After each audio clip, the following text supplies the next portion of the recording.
Okay विद्यार्थी मित्रों આપણે શરૂઆતમાં જોયું હતું કે પ્રકાશના વક્રીભવનને કારણે કોઈ નદી છે કે તળાવ છે કે કોઈ કૂવા છે એના તળિયા જે છે આપણે હોય એના કરતાં ઊંચા દેખાય છે એટલે છીછરું દેખાય બરાબર તો એ પણ પ્રકાશના વક્રીભવનને કારણે આભારી છે તો આપણે એના માટે જોઈએ સાચી ઊંડાઈ અને આભાસી ઊંડાઈ આપણે જે ઊંડાઈ દેખાય છે એ આભાસી ઊંડાઈ દેખાય વક્રીભવનને કારણે પણ કેટલી ઊંડાઈ દેખાય એ આપણે મેળવીએ બરાબર તો માનો કે આ કોઈ પાણી છે માન લ્યો અને આ છે એનું તળિયું નીચે બરાબર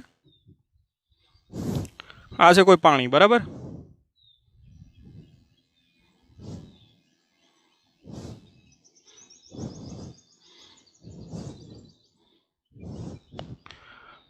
માનો કાંઈ કોઈ વસ્તુ છે બરાબર અહીં અવલોકનકાર છે એ તળિયું અને વસ્તુ જોઈ રહ્યો છે બરાબર તો એમાંથી પ્રકાશનું કિરણ નીકળશે આ રીતે આપણે રેડ રંગથી કરીએ એટલે તમને દેખાય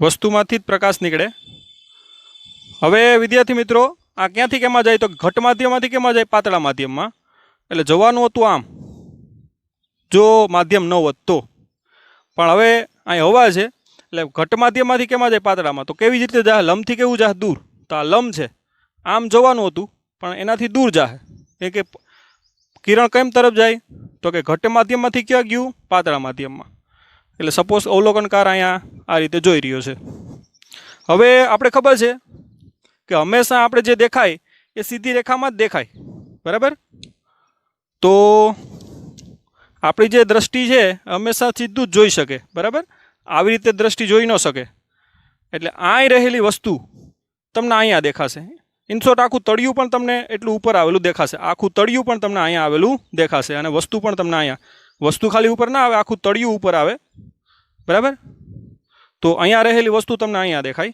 એટલે આ તમારી કઈ ઊંચાઈ થાય તો કે સાચી ઊંચાઈ જેને આપણે HO કહી દઈએ બરાબર HO આપણી કઈ ઊંચાઈ છે તો કે સાચી ઊંડાઈ ઉપરથી જોઈએ એટલે ઊંડાઈ આવે બરાબર અને આ જે છે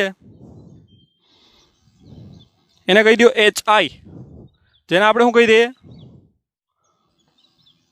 આભાસી ઊંડાઈ બરાબર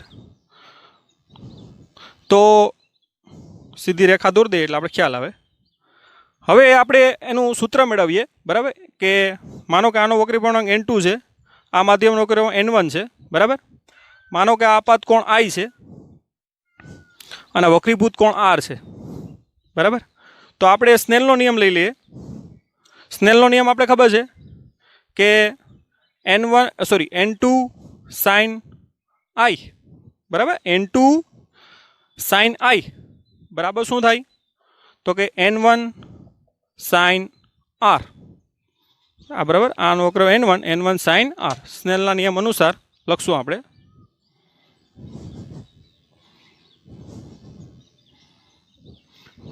હવે અહીંયા જે ખૂણા બનતા હોય એકદમ નાના બનતા હોય બરાબર એટલે I અને R એકદમ નાના હોય I નાનો હોય એટલે R પણ કેવું હોય નાનો એટલે કે જો I નાનો હોય તો sin I બરાબર એપ્રોક્સિમેટલી શું લખી શકાય તો કે 10I અને sin R બરાબર એપ્રોક્સિમેટલી શું લખી શકાય 10R માટે સૂત્ર શું થઈ જાય તો કે N2 sin I 10I બરાબર N1 10R બરાબર હવે એની કિંમત મૂકી દઈએ આકૃતિ ઉપરથી I બરાબર શું થાય જો અહીં 10R આ સામેની બાજુ માનો કે આને તમે A લઈ લ્યો અને તમે B લઈ લ્યો અને તમે C લઈ લ્યો અને તમે D લઈ લ્યો બરાબર ગમે એ સિમ્બોલ તમે રાખી શકો 10I બરાબર શું થાય તો કે સામેની બાજુ છેદમાં પાસેની બાજુ બરાબર તો N2 સામેની બાજુ કઈ થાય તો કે AB પાસેની બાજુ કઈ થાય તો કે વાસ્તવિક ઊંડાઈ બરાબર HO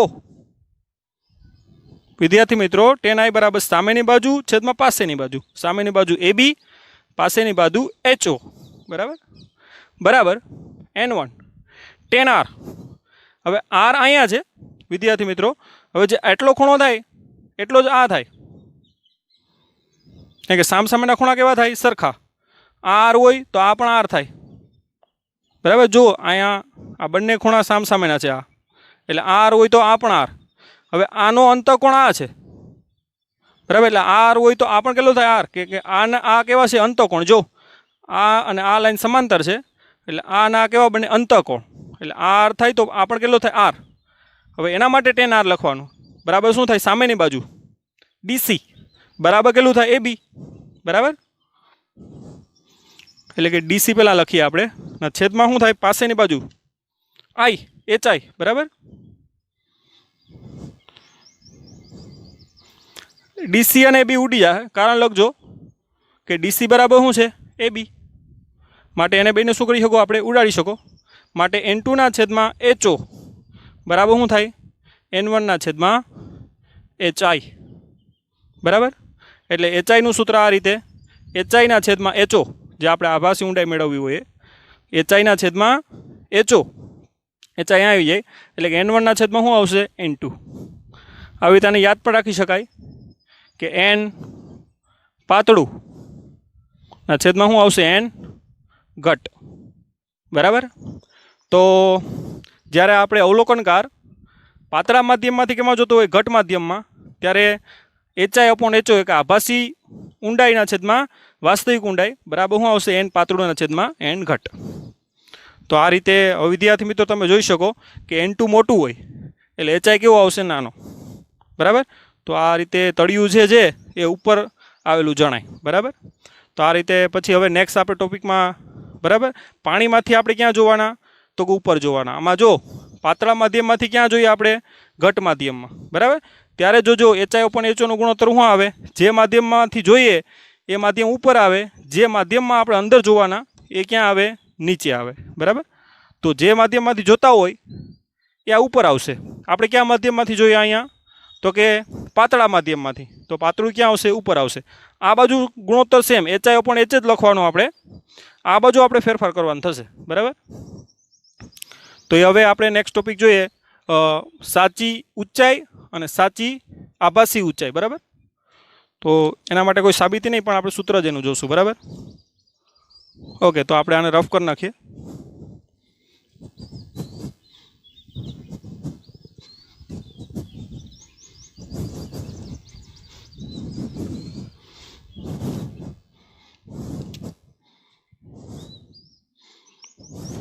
માનો કે અવલોકનકાર માછલી છે, બરાબર. અને સપોઝ કે આ કોઈ વૃક્ષને આવી રીતે જોઈ છે,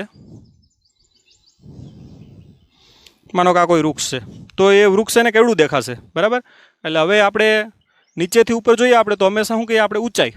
તો સાચી ઊંચાઈ અને આભાસી ઊંચાઈ લખશું, બરાબર. આ સાચી ઊંચાઈ છે, જેને આપણે HO કહી દઈએ. હવે પ્રકાશનું કિરણ અહીંથી આવશે આવી રીતે.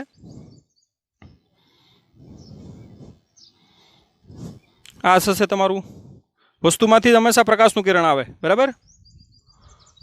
આપાત કિરણ થયું, આપાત કોણ I, બરાબર. હવે વિદ્યાર્થી મિત્રો પાતળા માધ્યમમાંથી ક્યાં જાય? ઘટ માધ્યમમાં. એટલે કઈ તરફ વળશે? તો કે લંબ તરફ વળશે, બરાબર.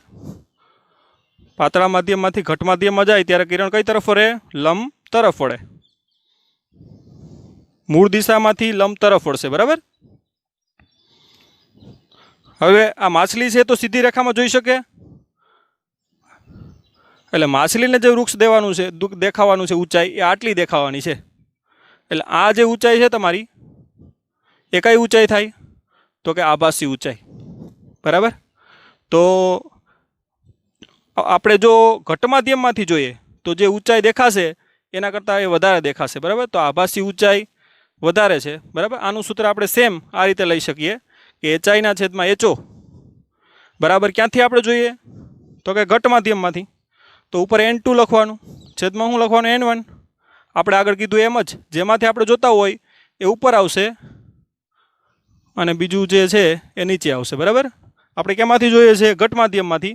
આ બાજુ સેમ મેં કીધું એમ, આ બાજુ તો HI/HO જ આવશે, પેલી બાજુ ચેન્જ કરવાનો. આમાં ઘટ માધ્યમમાંથી જોઈએ એટલે એન ઘટના છેદમાં શું આવશે? એન પાતળું. બરાબર. જો પાતળામાંથી જોતા હોય તો આપણે આગળ જોઈ લીધું એમ એચઆઈના છેદમાં એચઓ બરાબર એન શું આવશે?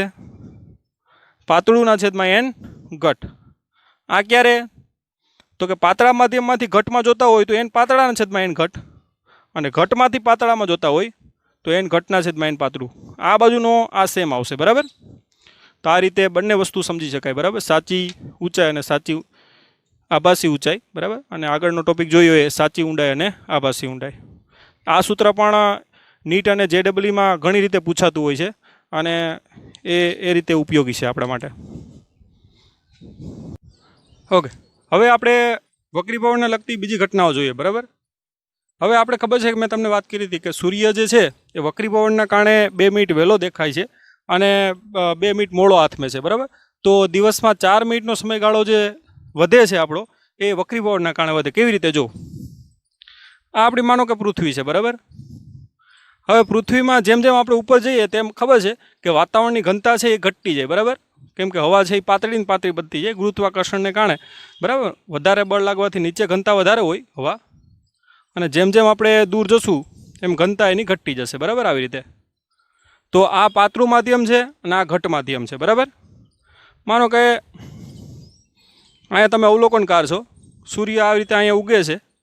બરાબર. હવે સૂર્યનું જે કિરણ આવે એ તમને દેખાવા નથી, પણ વિદ્યાર્થી મિત્રો અહીંયા જોજો. હવે આ સૂર્યપ્રકાશ જ્યારે આવશે ને ત્યારે એ લંબ તરફ વળશે આવી રીતે.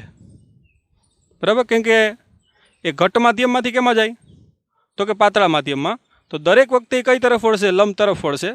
એટલે આવી રીતે એ બેન્ડ થવાનું છે. કોને કારણે? તો કે વક્રીભાવનને કારણે. બરાબર. નકર સૂર્યપ્રકાશનું કિરણ આમ સીધું જાય તો આપણે દેખાવાનું નથી સૂર્ય.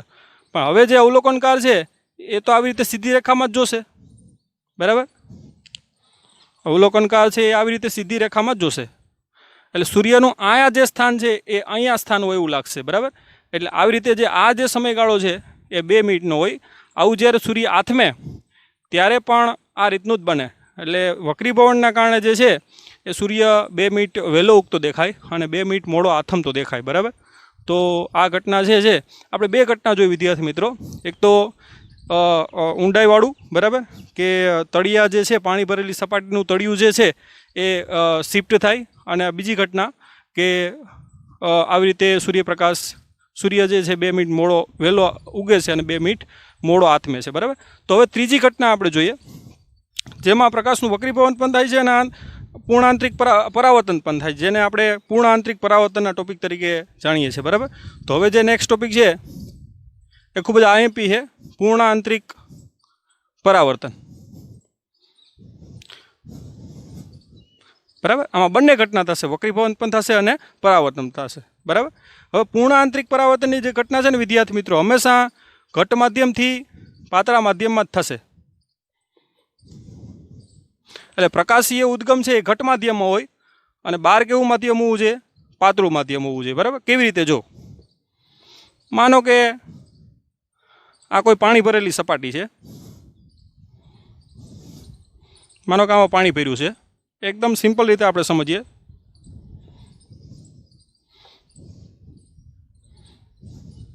તમે આ પ્રવૃત્તિ ઘરે પણ કરી શકો. બરાબર. અહીંથી આપણે એક લેઝર લાઇટ લઈ લઈએ આવી રીતે. બરાબર. પ્રકાશીય ઉદ્ગમ જે કેમાં લેવાનું? તો કે ઘટ માધ્યમમાં. આ છે લેઝર લાઇટનો પ્રકાશ સોર્સ. બરાબર. હવે આવી રીતે સીધો તમે પાડો. બરાબર. તો મોટા ભાગે એ લેઝર લાઇટનો પ્રકાશ બહાર નીકળી જાય. બરાબર. જેને આપણે પારગમન કહીએ. થોડો જ ભાગ પાછો રિફ્લેક્ટ થાય. 96% ભાગ છે એ પારગમન થઈ જાય, એટલે કે વક્રીભવન થઈ જાય એમ પણ કહી શકો. માત્ર 4% ભાગ જ છે એ પાછો પરાવર્તન પામે. બરાબર. એની તીવ્રતા તમે મેળવવી હોય તો જે આ રિફ્લેક્ટ થાય એની તીવ્રતા I બરાબર I0, એટલે કે આપાત થતી તીવ્રતા n1 - n2 ના છેદમાં n1 + n2 આખાઈનો સ્ક્વેર. બરાબર. જે n2 એટલે ઘટ માધ્યમનો વક્રીભવનાંક, n1 એટલે પાતળા માધ્યમનો. બરાબર. સપોઝ કે આ તમે લઈ માનો કે આ પાણી છે તો પાણીનો હું કહી દઉં કે 1.33 છે. ટેબલમાંથી લઈ લો તોય ચાલે, હવાનો 1. તો આ રીતે તમે ટકાવારી મેળવી શકો. બરાબર. IR એટલે પરાવર્તિત તીવ્રતા છે I0 એટલે આ જે આપાત થાય ને, આપાત થતી તીવ્રતા, બરાબર. તો તમે ટૂંકમાં IR ના છેદમાં I0 મેળવશો, બરાબર, તો એ 4% આવશે. અને 4% મળે એટલે આ કેટલા ટકા થાય? તો કે 96%. આ રીતે તમે મેળવી શકો, બરાબર. તો આ સૂત્ર જે છે એ આપણે નીટમાં અને JEEમાં કામનું છે, બાકી તમારા બોર્ડની બુકમાં એ સૂત્ર આપેલું નથી. હવે વિદ્યાર્થી મિત્રો આગળ વધીએ. તો તમે જોયું કે જ્યારે અહીંયા આપાત કોણ કેટલો છે? તો કે 0. એટલે કે લંબ સાથે બનાવેલો ખૂણો કેટલો થાય? તો કે 0 જ છે, બરાબર. એટલે હવે આપણે ખૂણો વધારતા જઈએ. મોટાભાગનું પારગમન થઈ ગયું.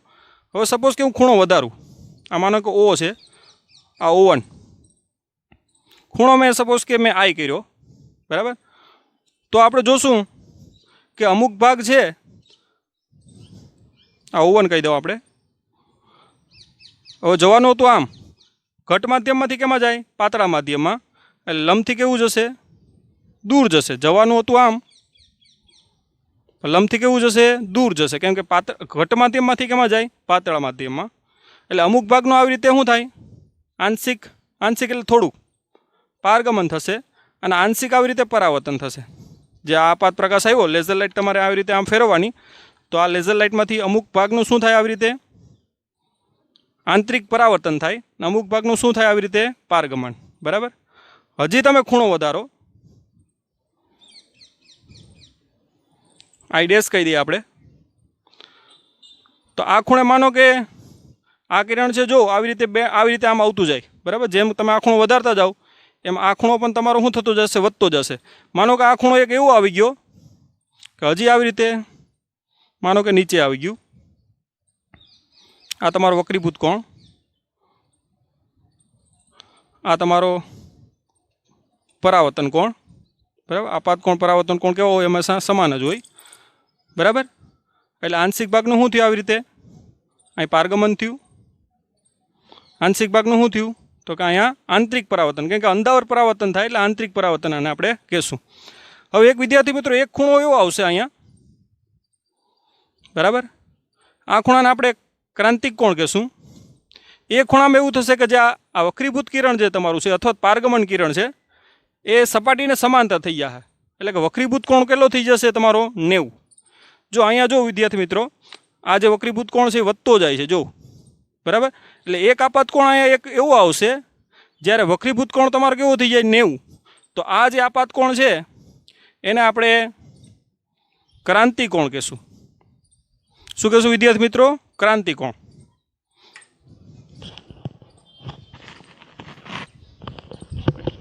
ઓકે.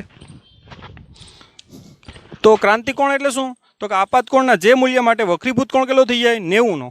તો એવા ખૂણાને કેવો ખૂણો કહેવાય? ક્રાંતિ કોણ. હવે ક્રાંતિ કોણ કરતાં સેજ પણ ખૂણો તમે વધારો આવી રીતે, તો એનું સંપૂર્ણ શું થશે? પૂર્ણ આંતરિક પરાવર્તન, બરાબર.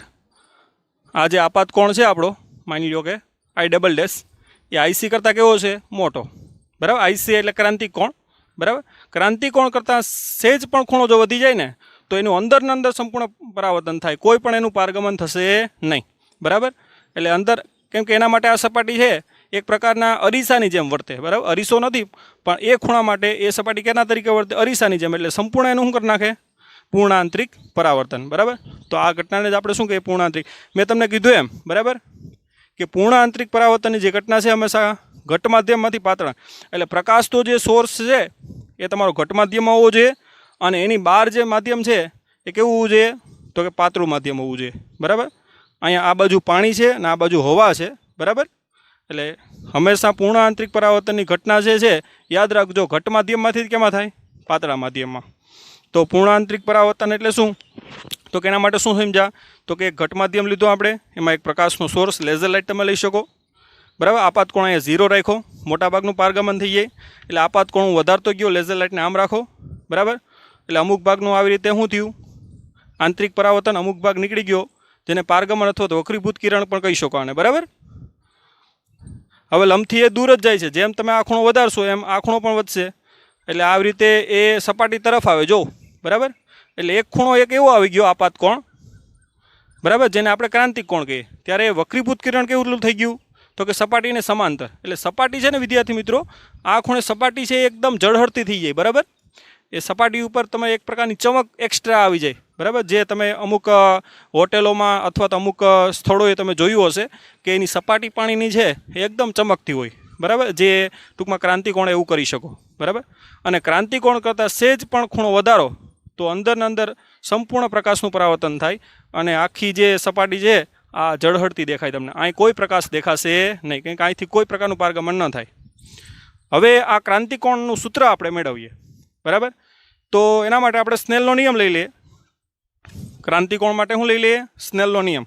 ક્યાં આગળ? તો કે આને O2 કહી દો, આને O3 કહી દો અને આને O4 કહી દો. બરાબર, અને આનું નામ આપી દો A. તો તમારે આનું સંપૂર્ણ આવી રીતે વર્ણન કરવાનું છે આ રીતે. બરાબર, જે આપણે AO1, AO2, AO3. બરાબર, તો AO3 કિરણ માટે સ્નેલના નિયમ અનુસાર